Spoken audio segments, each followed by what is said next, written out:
Hello, welcome to the show. We are doing another bunker. We're doing a bunker debrief from the show I did on Sunday, mainly because I think it's quite interesting to follow up on some of the chat that we had on Reddit. Now, I have a strong suspicion that me putting, our takebacks good for competitive 40k straight on Reddit probably was one way to stir up the hornet's nest. And I'm not sure everybody that replied to the thread actually watched the video and heard me set out my position. But either way, we're going to pick up. There's some quite interesting comments on there. So we're going to jump over to the Reddit forum. We're going to have a look at some of those comments. We're also just going to look at some funny stuff that was sent to me over the past few days that really made me laugh, just to warm us up. And we're going to look at the Tyranid stuff in a bit more detail as well on Warmer Community. So if anyone joins in live, then that's great. Hey, thanks for joining us live. If you're watching after, which I'm sure the majority of people will do that are watching this, then cheers for tuning in.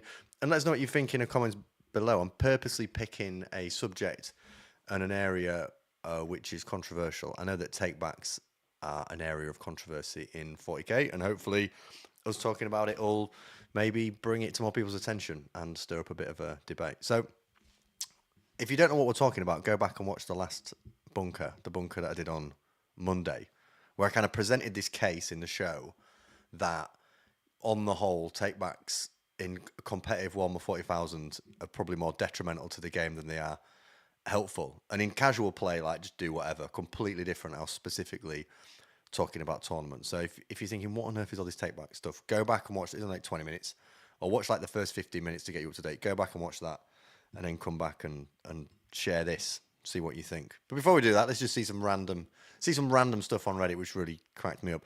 This is superb. Can I change the barrel around to prevent deep strike on my tank? Now, first of all, this guy's an absolute lad for even asking that question. So saying, could I, if I just love it.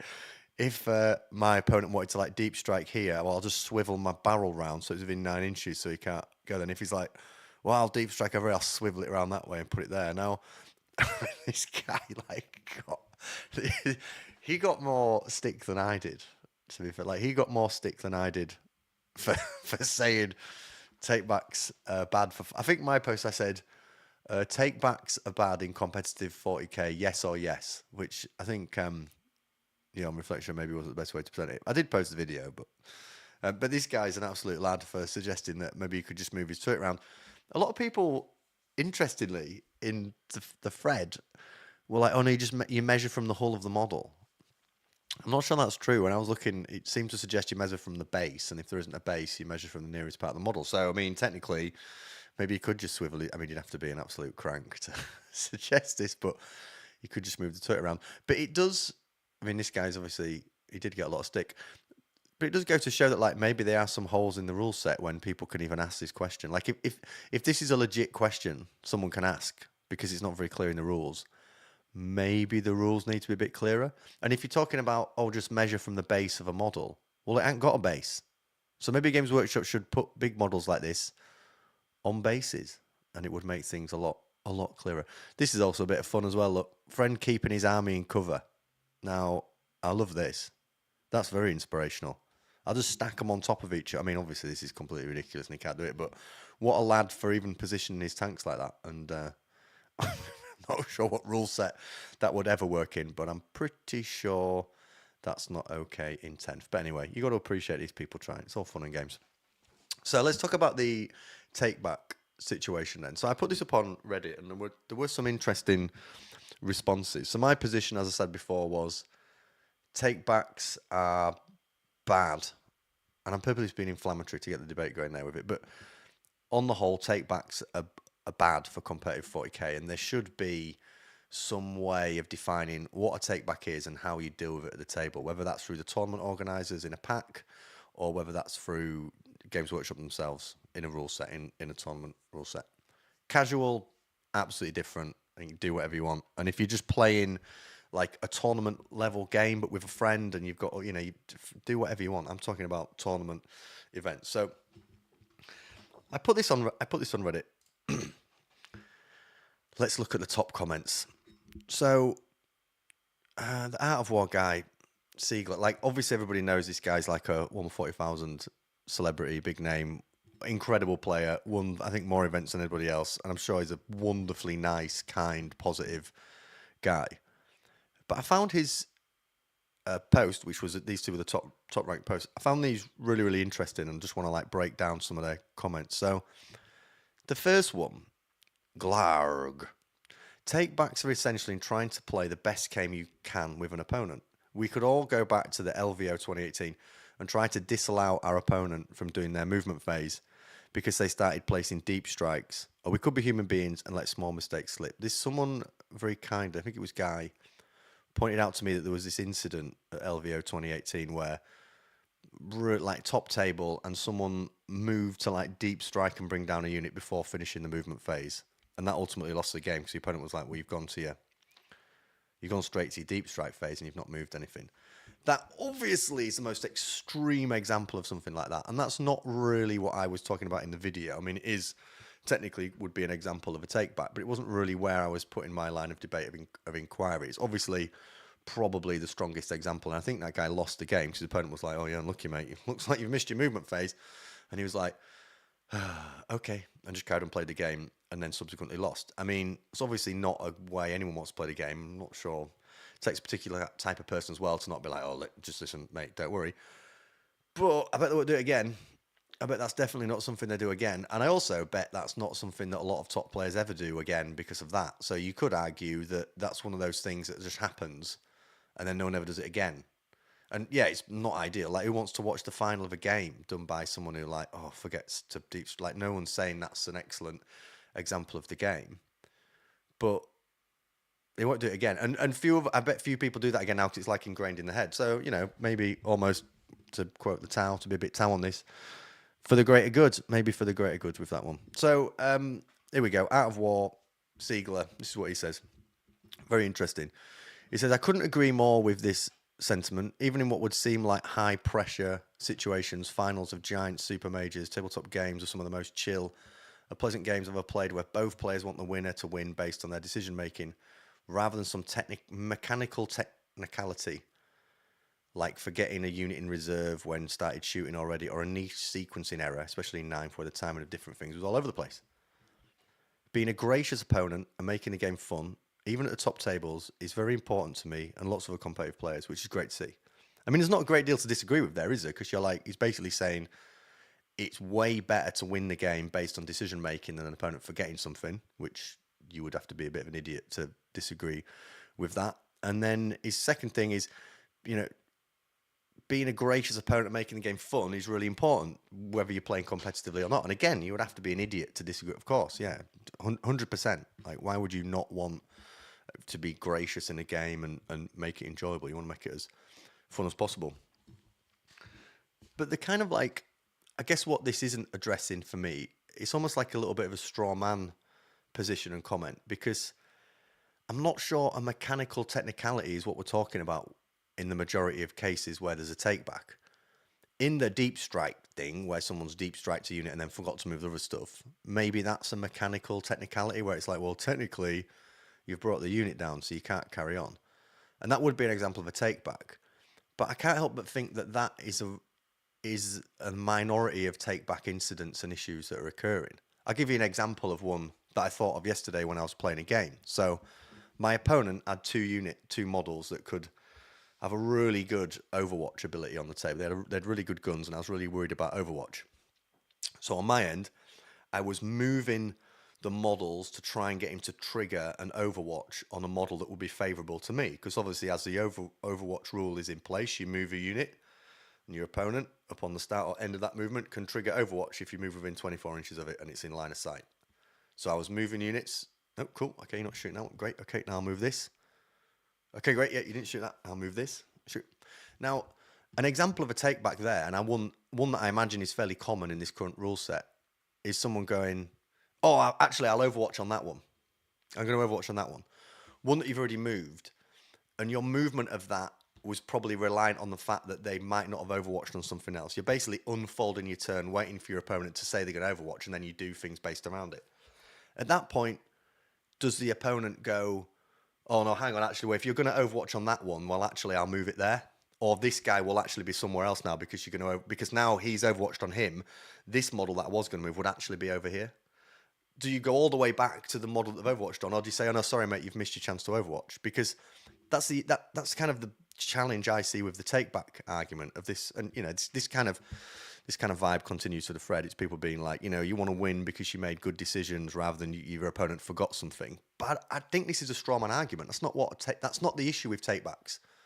There is an issue that could occur when someone completely forgets something and goes, "Oh man," the deep striking example is really good. "Oh, I forgot to move the rest of my stuff. Is it okay if I go back?" In those situations, like, I mean, yeah, sure. Nothing's really changed on the board state. It's not that stressful. But I guess what the ones I was referring to more, and I think where there is way bigger issue, are those overwatches, those take backs like the Overwatch situation where you're kind of waiting for your opponent to do something.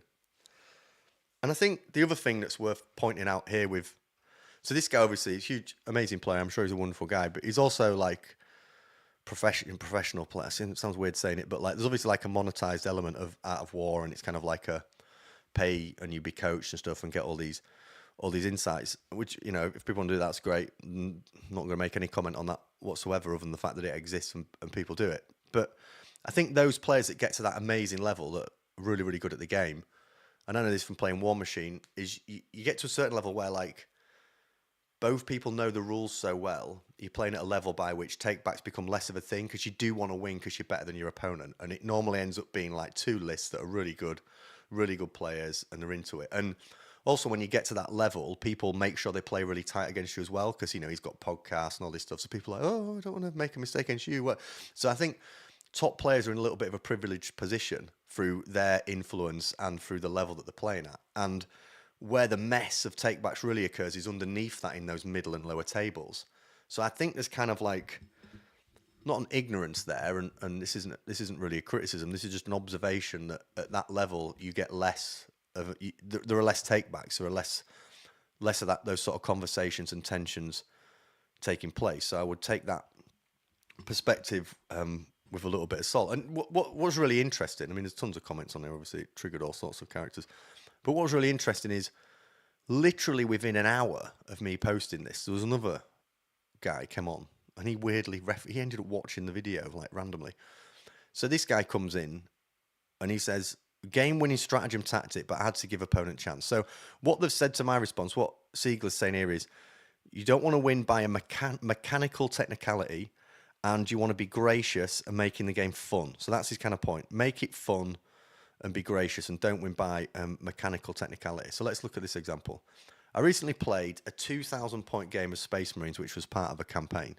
Late in the game, I attempted to use a squad tactic stratagem just after my opponent had moved a unit within 9 inches of one of my units. The strat would immediately, after his unit had finished moving, allow me to move my unit d6. The strat would immediately, after his unit had finished moving, allow me to move my unit d6. That he came within 9 inches of. This d6 move could have potentially got me into an objective I was 2 inches away from and won me the game in terms of scoring going into turn 5.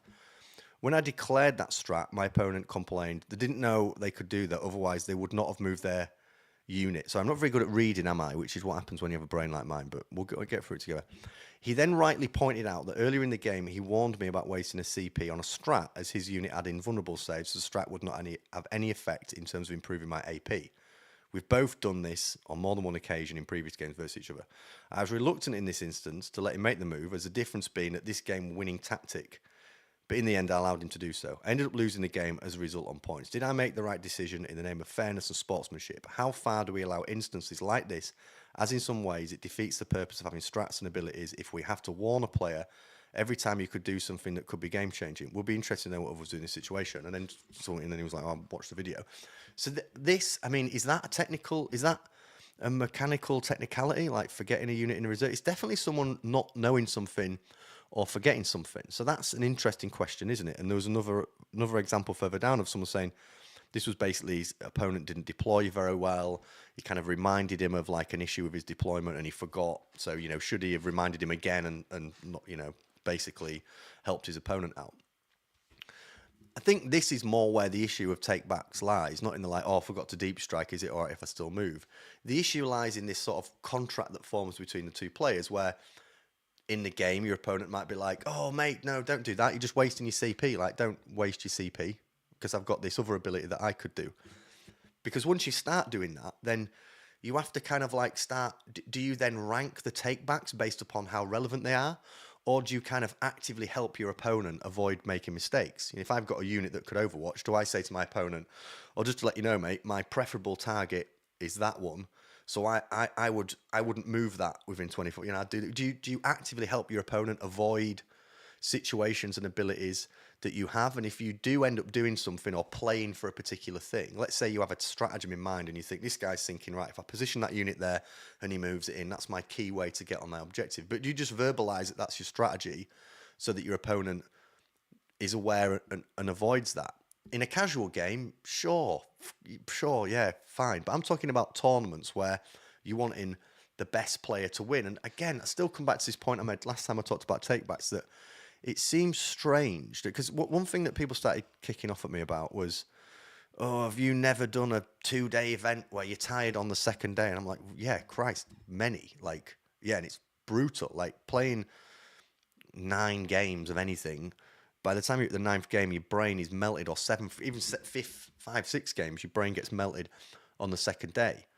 But isn't that what makes people good at the game? Isn't that ability to really focus and zone in and not get distracted by other things or experience that mental fatigue? Is that not an attribute that we should be like, oh, cool, that makes you a good player? And again, at those top tables, I imagine those people probably have that ability and attribute anyway. Like if you're at the top of a table, then you probably are really good at concentrating over multiple days. You're not just some random person that's accidentally got there after, you're on a 9th game or whatever. But I'm interested in those middle tables and lower tables, which is where the majority of people are having a play experience. And in there, is it just a case of everybody should help each other out as much as possible and remind them all the time of all the strats and help their opponent to avoid needing to do a take back? And if they make a bad decision, is it a case of letting them know they've made a bad decision? So, mate, you probably don't want to do that because I've got an ability that's really going to screw you over there.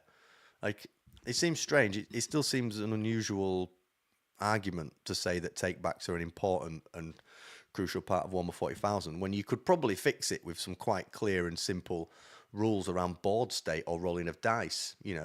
If both players agree that the board state hasn't been affected, then you can have a take back. But if you move beyond into another phase, or particularly with the Overwatch thing, if you move on to a different unit and your opponent is happy that you moved on to another unit, then they can't Overwatch. It seems kind of missing and needed from the game. And I feel like the discussion that came from the back of the post was too focused on this concept of mechanical technicality rather than the examples like Overwatch and the example that this chap had here. If your opponent helps you and reminds you of something, are you then just opening yourself up at later terms for them to be like, oh, you've got to let me off this because I warned you of that thing before?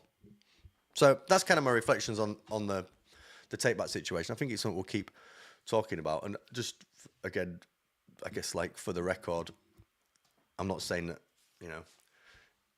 that take-backs are the be-all and end-all. I just think it's a really interesting area and not one that I see a great deal of chat about, and one that I think the community is a little bit ignorant to, again, particularly in those sort of middle tables. And even just in the groups that I'm in, I've sort of shared the video from the other day, and people already have been like sharing experiences of tournaments at the weekend where they had strange takebacks where they might be shooting one unit and did X amount of damage, and then they formulate a plan based upon how much damage they've done to that unit and start allocating shots elsewhere. Then the opponent, after a bit later on in that same shooting phase, is like, oh, I forgot that you're at -1 AP. I'm at +1 AP on this.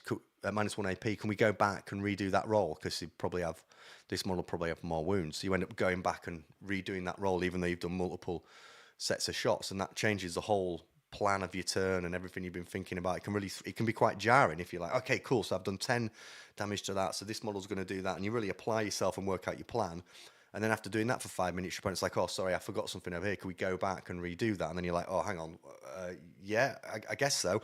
So you redo it, but then your whole plan's different because you've done less damage or a different amount of damage, and then you're kind of a little bit thrown off. So situations like that, I just feel like it would help if there was some kind of rule that if you've moved on to another unit or whatever else, you know, you don't go back. But it's a good conversation. I think it's a conversation welcome, and we'll keep chatting about it as we go along. I'd still really like to hear less from Reddit. Reddit feels like quite an angry place to sort of chat, and more from people that watch the show. Like, it'd be great to hear in the comments of how, you know, you handle takebacks and what your kind of reflections and thoughts are on the stuff that we've said on the show. And yeah, just let me know in the comments. It would be good to hear from you. Right, cool. Let's look at these. The Tyranid stuff came out. We've got more information about these. This is my birthday present that was just going to turn up, hopefully, for my birthday at the end of next month. We've got the Norn Emiracy and the Norn Assimilator. Both these guys, I think I said last time, the models are absolutely ridiculous. Emissary is looking pretty good with a 4-up Invun, and also the 4-up Invun ties really nicely with the singular purpose. At the start of the first battle round, select one of the following: either an enemy unit, and you basically get Oath of Moment until the end of battle. Each time this model makes an attack that targets the unit, you can reroll the hit roll, and you can reroll the wound roll, which is amazing. That seems like a super solid ability. Really like that. Second one's great as well. Select an objective marker until the end of the turn. While this model's in range of that objective marker, it has a Feel No Pain 5-up and OC 15, which is super strong. So you can imagine this guy on OC 15 with a 2-up save, 4-up Invun, and a 5-up Feel No Pain. 15 OC, just sat there living his best life. The gun's not too shabby either. Range 18, 2 attacks, hitting on 2, strength 8, -2 AP, D3 damage. Or there's a blast shot, which is range 18, 2 D6 attacks. BS2 plus, strength 6, -1, -2 AP, 1 damage. Or a lance. You really want to blast something. Same range, 2 attacks, BS plus 2, strength 12, -3 AP, D6 damage. Looking pretty good. The harpoon's not awful either. Like, +2 to a charge roll is always pretty decent, especially when you're range 10. Seems quite good. That's 2 attacks, hitting on 2, strength 12, -3 AP, D6 plus 1 damage. And if you hit a enemy or monster vehicle with it, then until the end of the turn, each time the bearer selects that unit as a charge, add 2 to the charge. So looking pretty good. It's not too shabby, really. I mean, interesting that they're not characters. This might be a nice combination with it that they revealed. When this first came out, I thought, that looks a bit naff. But actually, on reflection with these guys, if they're damaged, basically, if they've taken any damage, then they get +1 to the hit roll. And if they're below starting strength, +1 to the wound roll, which could be all right. I don't think we've seen their actual melee attacks yet, though, no. We've not seen the melee attacks. Although there is a reveal tonight, isn't there? So we'll see what comes out of the reveal this evening. But Tyranids are looking pretty fun, looking pretty good.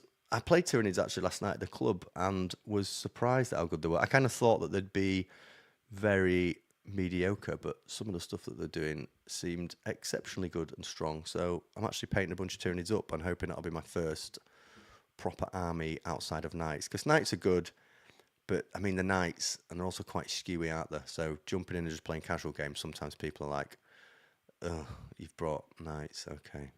Or they know you're taking Knights and they tech for your list and just turn it with loads of anti-vehicle stuff. And you're like, oh, okay. Okay, that's fine. That happens. Anyway, I just wanted to do a little debrief from the show the other day and just keep putting content out. We're doing a live battle report tomorrow with Tom and Liam. Orcs against Blood Angels. They're 2 top lads who've been on the stream before. They have a good laugh. They have good banter. So if you're around, tune in tomorrow for that live at 7:30. I think we're kicking off 7:30 GMT.